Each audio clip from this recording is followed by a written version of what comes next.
बेटा। हाँ जो लड़की अस्पताल में थी, हाँ क्या हाल है उसका? एकदम ठीक ठाक है बाबू। ठीक ठाक है। डॉक्टर साहब डिस्चार्ज भी कर दिए। अच्छा, डिस्चार्ज भी कर दिए। तो ऐसा है, हाँ। जाओ तुम आज उसको मेरे पास बुला लाओ। उसको लेके आऊँ? हाँ हाँ, बहुत जल्दी करो।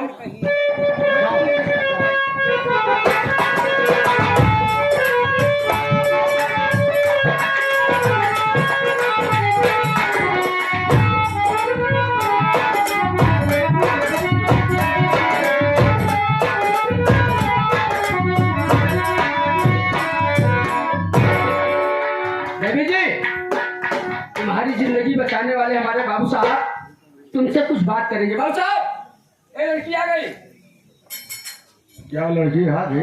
लेकिन देखने में बाबू साहब सुंदर है। अबे सुंदर है कि सुंदर है? सुंदर है, हाँ? सुंदर है। क्या बताएं? ओ लड़की, यहाँ आओ।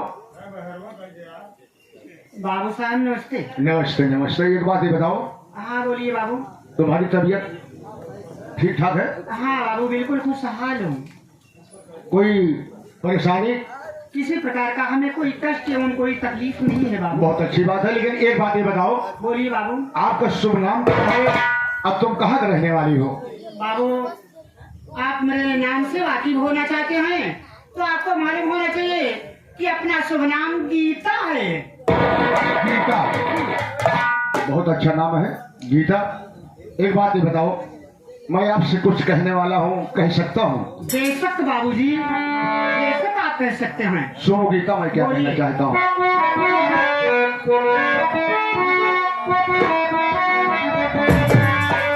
अरे गजब की, अरे गजब की अदा हुस्न है बोलबाला।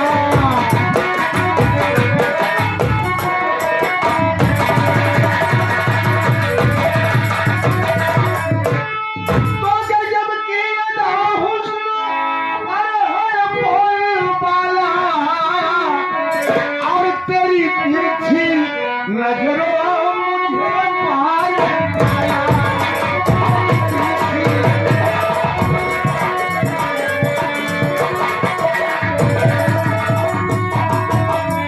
तो तेरी सूरत अरे हमारे जिगर में धंसी है।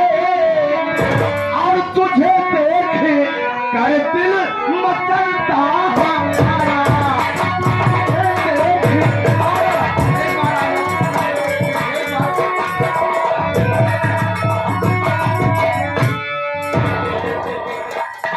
क्या गीता, मेरी बात नहीं मानोगी?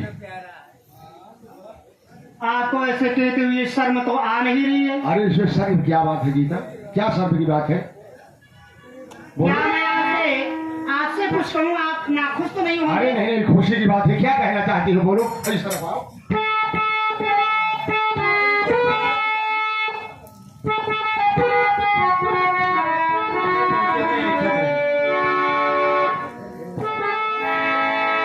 मेरे नाम से वाकिफ होना चाहते हो?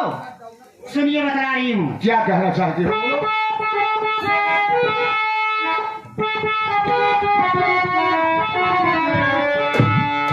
अरे क्यों जबरन बताता है तू मेरी? अरे तभी पूरा होगी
सुअर कुत्ते की औलाद लथोर पाजी गीदड़ कहीं के कमबख्त नाराज, तेरा सोचना सब बेकार है। और कोई ख्वाहिश हरामखोर, मैं तेरे इस चेहरे पर अपना थूक नहीं खराब कर सकती। बात मानने की बहुत दूर ही है। बहुत बोल रही हो। क्या करूं, तुमसे डर जाऊं? डरने की बात नहीं है। तो आज जबरदस्ती ले चलूंगा उठा करके और अंधेरी कोठरी में बंद कर दूंगा। सारी दिन की खर्ची 1 घंटे में काटूंगा, तब पता चलेगा। नहीं जाऊंगी।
रास्ते में क्या हो रहा है? क्यों बे? नीक साले कुर्ता कमीज। ये क्या है बे? क्या कमीन क्या है? नीक साले कुर्ता कमीज। नीचे कुत्ता कमीन। क्यों बे भौसड़ी के? अबे मैं गाडू हूँ।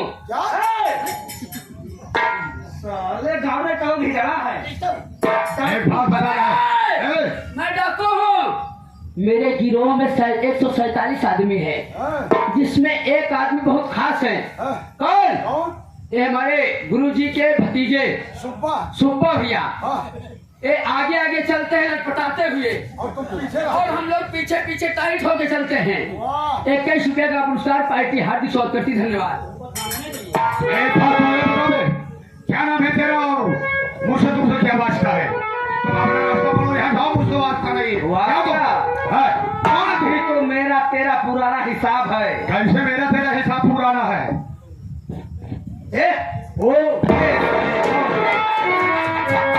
अरे रमेश बेटा तू आज रमेश बेटा हो गया। तो ये बता, तुमको डाकू बनने की क्या जरूरत थी? अरे भाई गांव का जमींदार होते हुए तुम्हें क्या कमी थी? बोल, मैं पूरी करता। लेकिन हाँ, रही बात ये, 1 बीघा जमीन तेरी गिरवी मेरे पास है। 1 बीघा जमीन वो, और 2 बीघा मैं दे रहा हूँ। अब 2 लाख रुपया मैं तुझे दे रहा हूँ। चल तहसील में अभी अभी मैं तेरे नाम करता हूँ, और ये 500 को मेरा। आओ मेरे साथ। अच्छा बे, नहीं साले जवान खोपड़ी मार की बंदूक फाड़ जाए। क्या दे सकता है तू? चल क्यों? दे सकता है। रमेश क्या बात कर रहा है? जो मांगो मैं देने के लिए तैयार हूँ। ऐसी क्या बात है? देगा, दूंगा, देगा, दूंगा। तो नाम मेरा बाप दे। रमेश मेरा बाप मुझे दे। क्या छोटी मोटी बात करता है?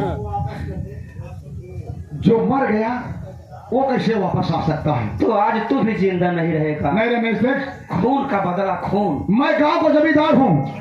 बगैर मेरी इजाजत तो कोई 1 कदम बाहर नहीं जा सकता। अच्छा। मैं यहाँ का अन्नदाता हूँ। तू अगर मैं मर जाऊंगा तो आम जनता भूखी मर जाएगी। अगर साले तू मर जाएगा, हाँ, ते धरती का पाप हट जाएगा। नहीं रमेश, ऐसा मत कर। देख रमेश, मैं तुझे समझा रहा हूँ। मैं समझा रहा हूँ। एक दिन मेरा बाप भी गिड़गिड़ा रहा था तुझसे। क्या तेरे दया आई? नहीं आई। तो आज तू भी तैयार हो जा। Number 1 number 1।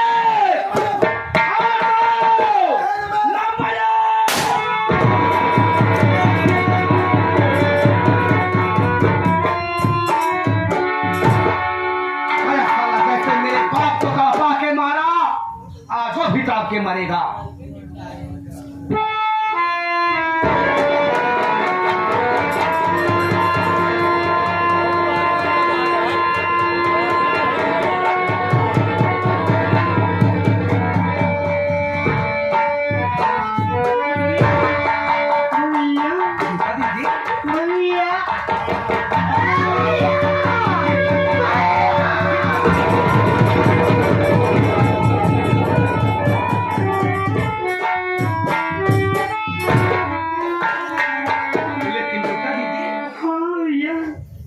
जमींदार के साथ? हाँ तू तो अपने ससुराल थी। ठीक पूछ रहे हो भैया। आपको मेरे ससुराल की याद आ रही है कि मेरी बहन अपने ससुराल थी। पर भैया ये कहाँ आप भूल गए कि आप और पिताजी मेरी सासू माँ को दहेज देने को माने थे ना? दहेज नहीं दे सके आप सब। मैं अपने ससुराल गई। ससुराल जाने के बाद मेरी सासू माँ दहेज के खातिर मार पीट करके घर से बेघर करना चाहती थी। और इतना ही नहीं भैया, मुझ पर जान से मारने की कोशिश की। और याद रखो उस दिन की बात, जिस वक्त आप मेरे दरवाजे पर आए थे, मैं आपको पानी पिला रही थी। मेरी ननद धनिया पानी पीने से आपको इनकार कर दी। आपको उल्टी सीधी बात बोली, दरवाजे से धक्के मार करके आपको भगा दी। मैं भी आपके पीछे पीछे आ रही थी भाग करके भैया, लेकिन ये दोनों हमें नतमस्तक कर दी। जैसे हमें पकड़ रखी है दोनों। पकड़ने के बाद मेरे भाई मेरे गले में फांसी का फंदा लगा दी। जमीन पर लंबा लंबा हमें लेटा दी। यहाँ तक कि भैया बेहोश हो गई, मेरे सीने पर चढ़ करके हुमुक दी। मैं कुछ नहीं समझ सकी। ये दोनों हमें जमीन पर लेटा करके यहाँ से भाग निकली। ये तो ऊपर वाले का लाख लाख शुक्र है जो कि ये जमींदार आकर के मौके पर पहुंच गया। मेरी हालात को देखा, इससे बर्दाश्त नहीं हुआ। यह हमें उठा करके अपने साथ ले गया हॉस्पिटल, एडमिट किया, इलाज हुआ, मैं ठीक हो गई। ठीक हो जाने के बाद भैया ये अपने पास हमें बुलाया और उल्टी सीधी बात करने लगा। मुझे अपनी बनाना चाहता था। ये तो ऊपर वाले का काम है जो कि मौके पर आकर के आप हमें बचा लिए। आप नहीं आए होते तो आज ये आपकी बहन इस दुनिया में मुंह दिखलाने के काबिल नहीं रह जाती भैया।